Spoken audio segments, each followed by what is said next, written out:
didn't have to knock me out, but I'm still holding the throne. You never know till it's over. So pretty it hurts. Just beware of. Hello YouTube. Harvey Talks Prison here, and I'd like to talk about a sergeant that worked at the walls in the 90s. Sergeant Judy. Actually, a lot of you people know her. You've seen her in the comments and stuff. I went to school with her daughter, and she don't want to get in front of the camera, but she did write some things down, some stories and stuff, and so I'm going to tell them. And so, without further ado, let's go. She said when she first started working at the Missouri State Penitentiary, aka the walls, it didn't take her long to learn that it was a good old boys club. And that's true. And that's true in every prison. They just, they're a clique. And usually from the same area. And those, even those COs that come in, become COs there, very rarely get to be part of that clique. They're from a, you know, even though they're correctional officers, they're not really accepted into the group, from what I can understand or observe. She's going to show them that she can do anything that a woman can do. That's what she says here. And she understands that there's some things women can't do, like a woman can't strip search a male inmate. At least now in Missouri they can't do it alone. They gotta have a male officer with them. But a lot of times it's just male officers. I've never seen a woman there when somebody's being strip searched.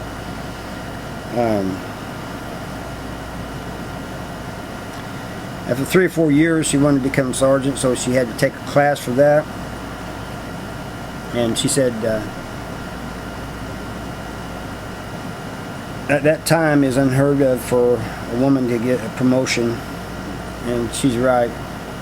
Up until, I don't know when I first started seeing women sergeants, I guess it was in the 2000s. But it was very rare. But she's working at the Missouri State Penitentiary, which is it's not like any other penitentiary, I'm telling you. Or at least like none other I've been in.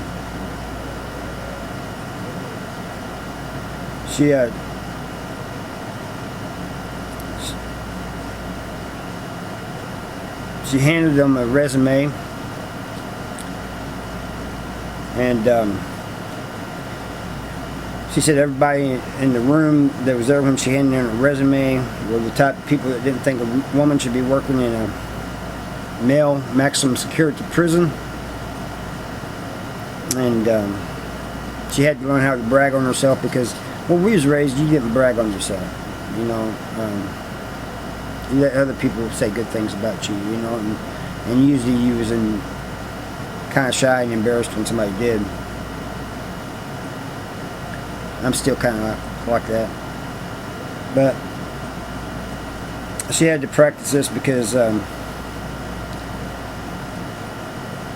they asked her why they should choose her as sergeant over anybody else. And she told them that she had been acting sergeant in 3A for over 6 months and had been trained by some of the best sergeants and worse. So what she was trying to do was take the best qualities that these sergeants had that were training her and not accepting the bad. You know, she's just trying to get all the good.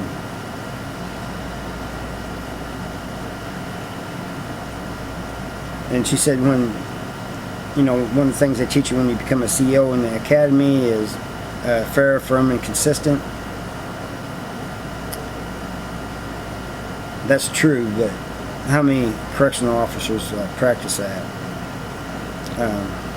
I've known a few COs that did. I've known a few white shirts that did, but over my 29 years, but it's a rare thing, really, because, you know, part of the reason is some COs are just jerks. So that what they're taught is it goes through one ear and out the other. Some of them are on a power trip, but some of them come in as good people and then get treated like shit by some prisoner or maybe even some other CO, and it gives them a bad attitude.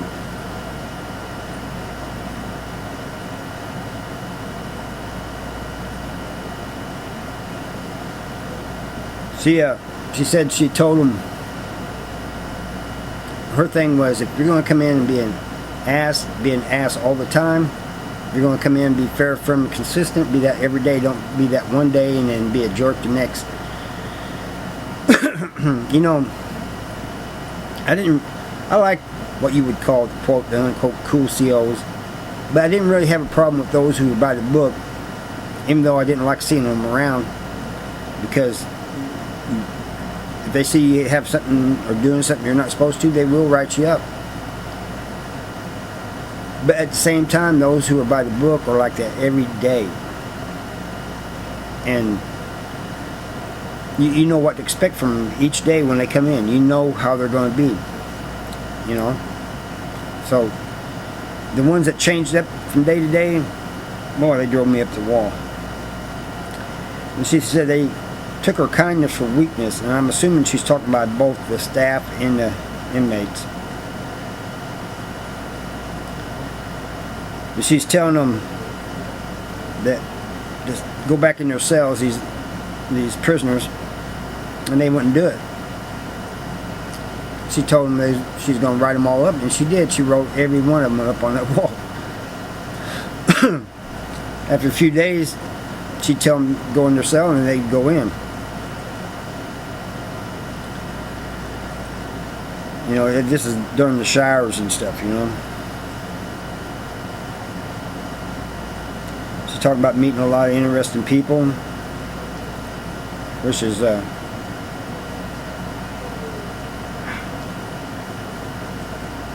she wouldn't write people up for things that were stupid, like sugar.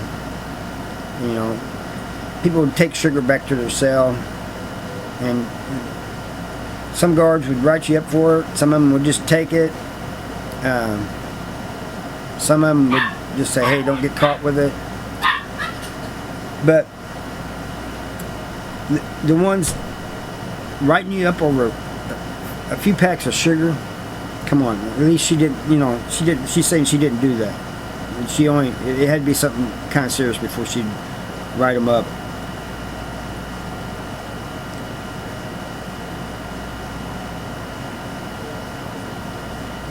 She don't want to put paper on somebody over a few packs of sugar.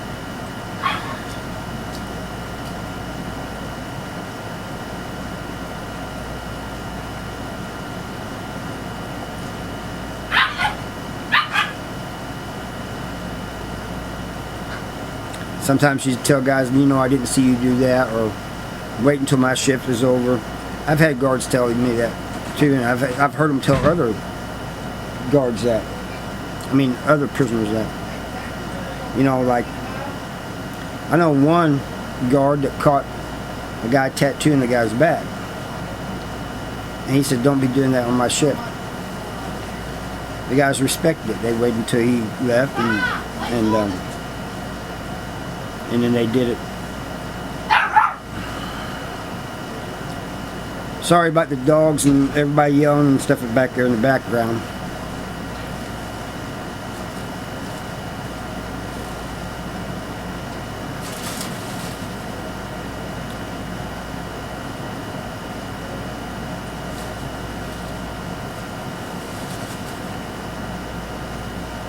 She said she's working 3D one night and finally relieved so she could leave, and the person that was supposed to be in the bubble was not, so she used her driver's license and to slide through the door, and there was a rookie on the other side of 3C looking all white, and he told the officer that was with me, I think, I've got a man hanging. So they found, they popped the door and both go flying down there, and told medical. I could not tell how many times they have never appeared. We did not have any keys. They already taken to the ground gate where they kept rifles and radios, keys, and all that stuff. So there's no way in the world that anybody could have run up there and grabbed the keys and come back and open that door. With anybody and open the guy's door, and finally someone did come with the keys, and this kid had one more year to do until he went home, and he was 22 years old. That was a nightmare for months for both my friend and I. Ended up working in the bubble that night, popping doors, keeping a log of everyone that came in and out. You know, that's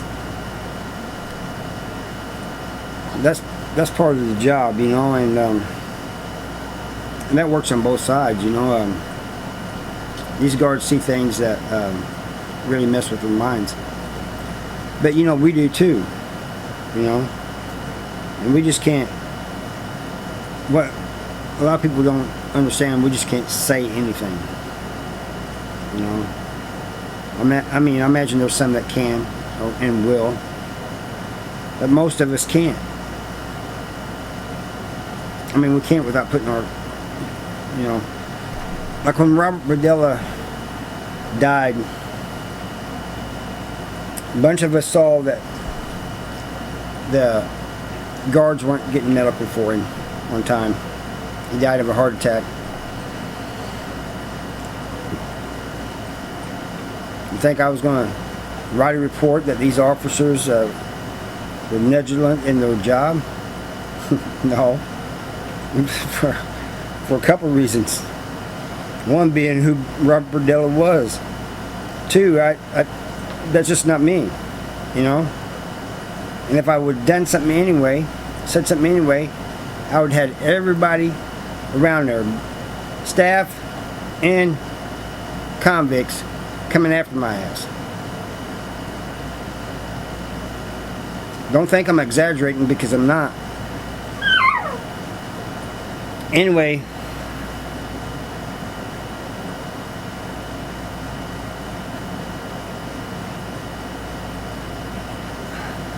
she said after she was made sergeant, she was assigned to housing unit 5A and B. A was a whole and B was PC. It was like that when I was there too. I think it was B that was PC and A that was whole. I can't remember. But the PC over there, it was different than any PCs in the other prisons, at least the ones that had PC. Some of them didn't have PC. They had a yard. Now, it wasn't a very big yard, but it had a basketball court on it, it had a weight pile on it, it had a little small track.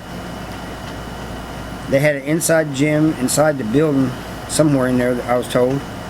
I was told they had their own canteen. They had their own school. They pretty much had everything that population had. It was just on a smaller scale. But and then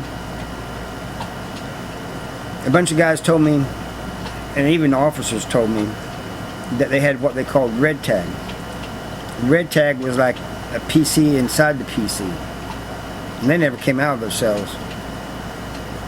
You know, they, I think for an hour at a time, like in a cage or something. Like, you know, man, that's like being in a hole. Anyway, that's all I got for you. Thank you for watching, and see you next time. Bye.